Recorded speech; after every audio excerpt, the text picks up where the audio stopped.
Okay, so there's a good question on, with system dynamics and agent-based modeling. Uh, Both are traditions, with system dynamics being over decades, and with our group, not alone, but one of very, very few, um, that have used agent-based modeling also in community settings with people with lived experience, telling stories at an individual level, um, uh, talk about networks and people's experiences in those contexts. And the question was, could discrete event modeling, discrete event simulation, be used in a similar way? And the the answer is yes. And there is some good work here in Canada. I know there's some nice work out of University of Toronto. Um, I believe it's Toronto or possibly it was at a Western university, maybe both. Um, Really using a discrete event model in a participatory way. And I think there's a thesis on it and there are papers on it.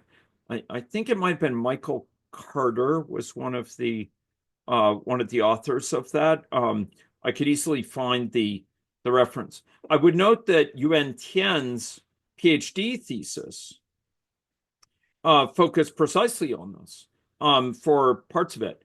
She was using discrete event modeling together with participatory processes in the health system.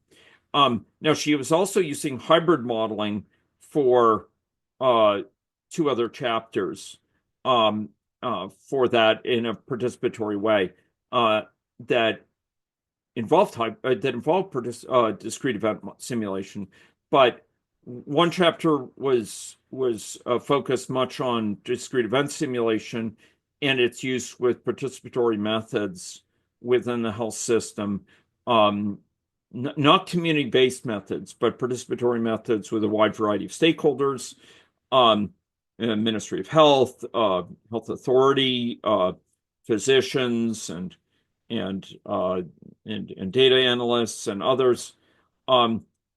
It is a tradition that's amenable to this. The workflows, the visual workflows, but beyond offering great value to the modelers themselves, further confer value in engaging with people who might be in a community or with lived experience, people who've encountered stigma at certain places, or untenable waiting times, or agonistic interpersonal behavior from other patients, or victimizing behavior in a gender-based context, or otherwise unfavorable experiences. Patients who might have needed extra counseling behaviorally, perhaps associated with addictions, or perhaps associated with broader needs for medical stabilization. Those individuals can fruitfully engage, it's been shown, with with this sort of diagram. And this sort of diagram of a workflow in this way, or a depiction of these service delivery pathways, is something that physicians as well can readily contribute to. So it's one of these things with comparatively low barrier. I will say this, and this is an important observation, in large part because of the goals of these modeling traditions traditionally. I'm not saying every group, I'm not saying every practitioner of each, but the communities are different sociologically, traditionally. There's now more mixing. You have people like me who go between them. But by and large, if you look back 20 years and beyond, the communities circulating with each of these modeling types tended to be different communities with different background, different experience as a community, and different motivating questions. And with system dynamics, the wholesale focus on changing people's mental models how people think about this situation, just drove it in a participatory way, in a way that was not true of discrete event simulation early on or agent-based modeling. Agent-based modeling, it tended to come from two quarters. One more,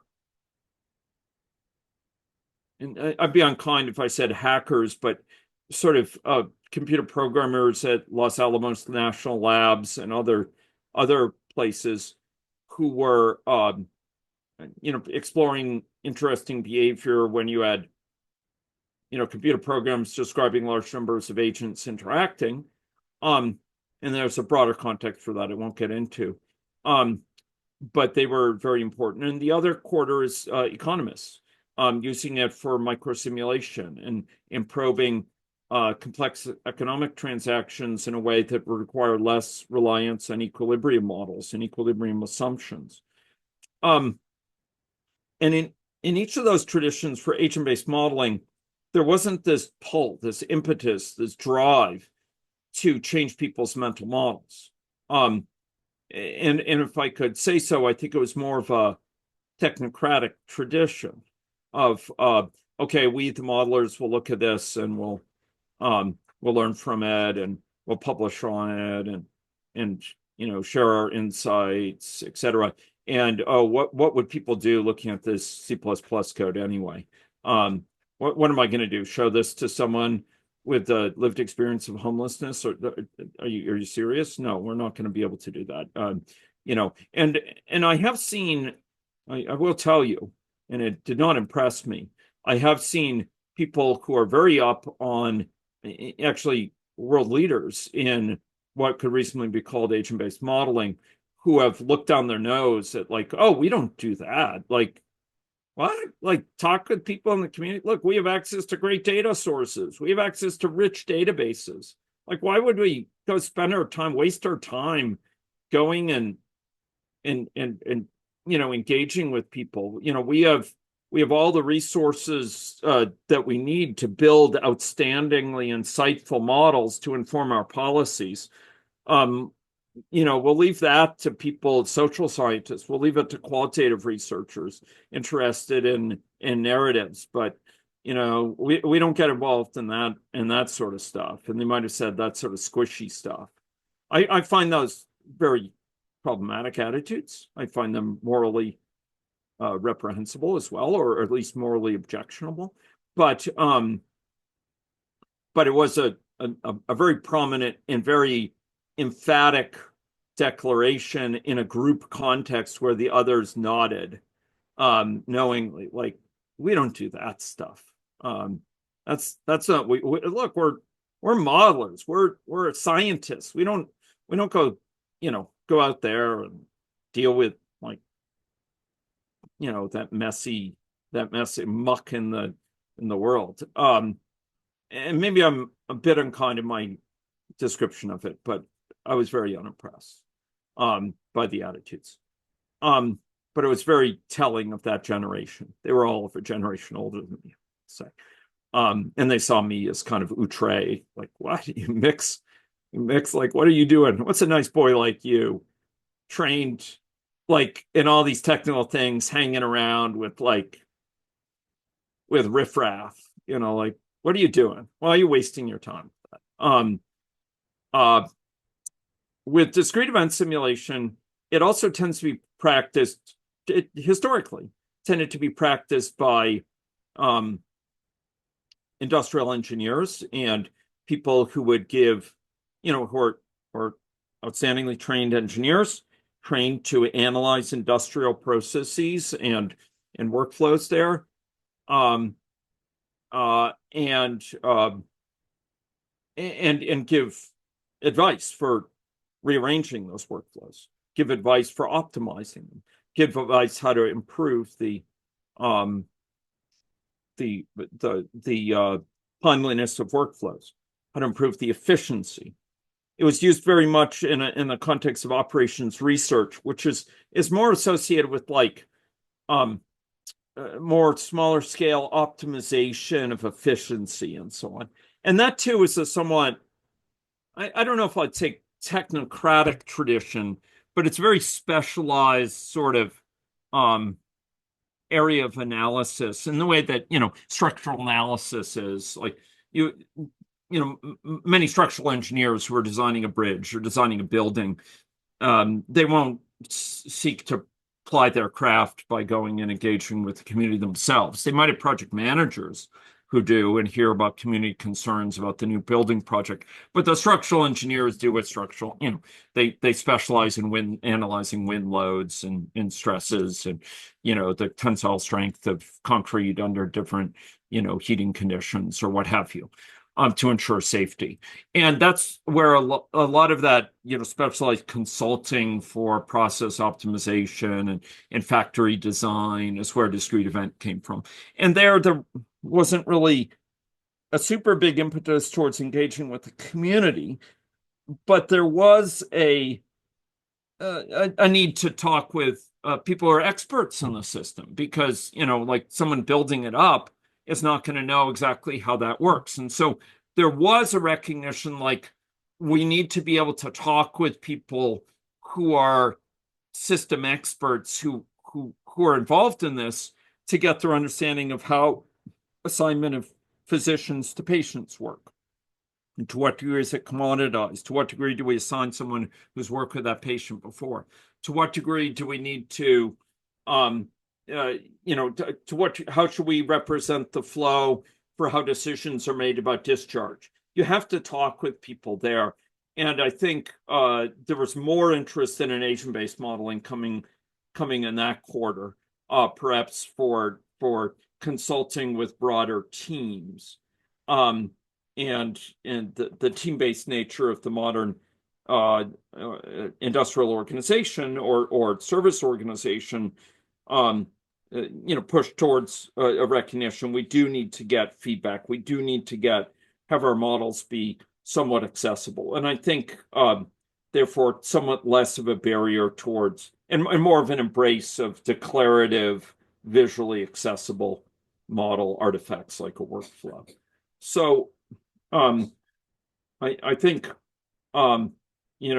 these traditions differed in how much, based on their goals, how much they embraced participatory engagement, either at the community level or with others. And those attitudes have changed. Like, agent-based modeling is now in a much broader community. It's no longer a subject of, hackers and economists only.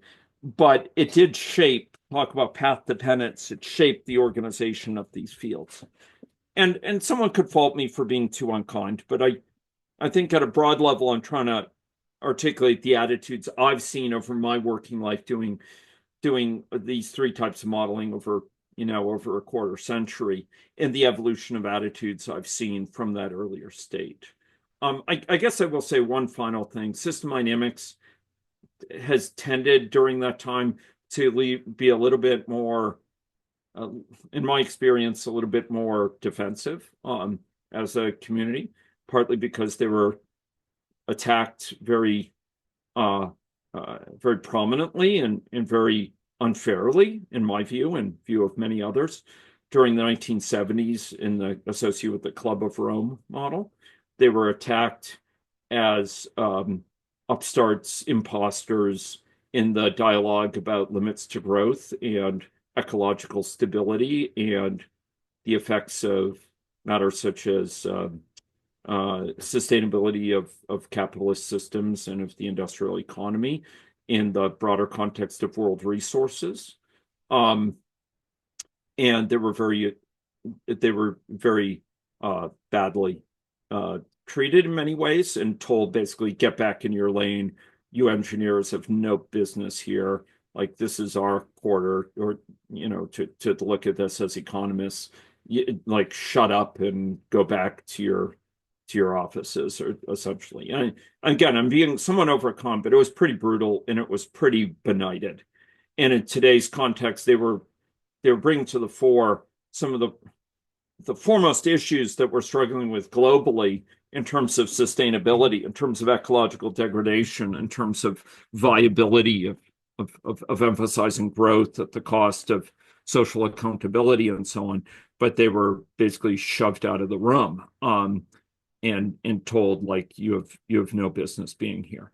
And I think that affected them as a community in a way that I still see reflected in terms of over defensiveness in certain quarters. It's a bit like a traumatic event that affects someone decades later. So I'll say that about them as a community, and they tend to be a bit more inclusive, or sorry, a bit more inwardly turned than I think would be best for them. But I understand the history. Yeah. Anyway, those are my comments. Any other questions before we break? I know we're over time. Apologies.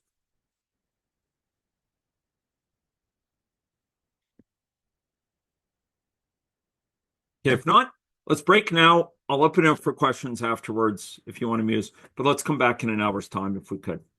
Thank you. And I'm going to close this down again for video recording. Thanks greatly. Take care. Dr. Osgood.